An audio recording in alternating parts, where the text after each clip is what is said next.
Kidlat News Updates. Mga balita ngayon, 8 bayan, isang lungsod sa Misamis Oriental, winakasan ng dekada-dekadang insurhensiya.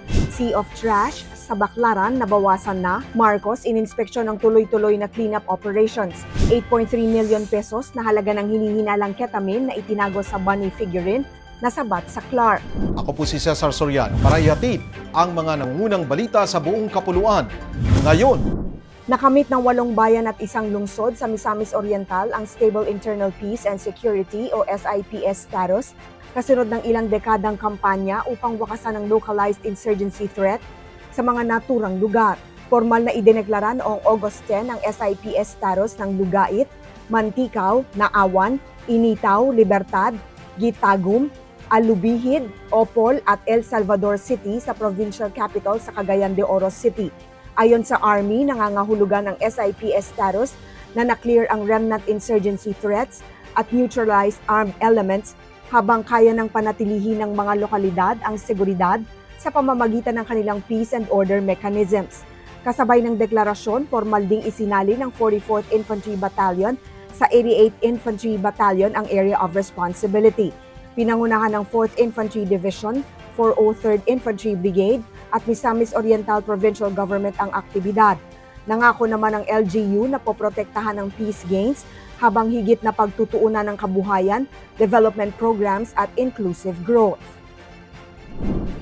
Malaki na ang nabawas sa tone-toneladang basurang bumara sa Redemptorist Water Channel sa Baclaran, Parañaque, kasunod ng tuloy-tuloy na clearing operations ng Department of Public Works and Highways o DPWH, Metro Manila Development Authority o MMDA at Parañaque City Government.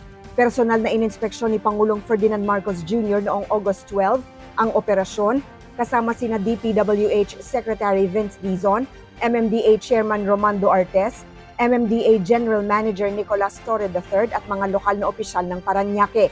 Daang-daang tauhan mula sa DPWH, MMDA, DENR, LGUs at Dole Tupad ang kumikilos sa clearing, dredging at paghahakot ng basura. Matatandaang matapos ang matinding pag-ulan at pagbaha, mistulang dagat ng basura ang waterway dahil sa naipong plastic, styrofoam, kahoy at iba pang debris. Iniutos ni Marcos ang pagpapabilis ng clearing operations upang maibalik ang maayos na daloy ng tubig patungong Manila Bay at mabawasan ang panganib ng pagbaha.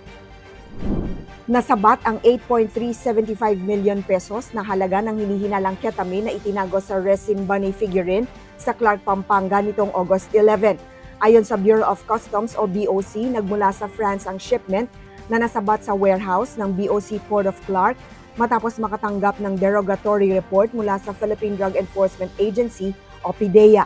Sa inspeksyon, nadiskubre ang humigit kumulang 1,675 grams ng hinihinalang ketamine sa loob ng figurine. Katuwang ng BOC sa operasyon ang PDEA at Clark Interagency Task Force Against Illegal Drugs. Ayon sa PDEA, ang ketamine ay dangerous drug na maaaring magdulot ng sedation, incapacitation at short-term memory loss. Patuloy ang investigasyon upang matukoy ang mga nasa likod ng shipment. Para sa Kidlat News Channel, ako si Rosalyn Sinchonco, nag-uulat. ako po si Cesar Soriano, kasama nyo sa bawat pagputok ng balita.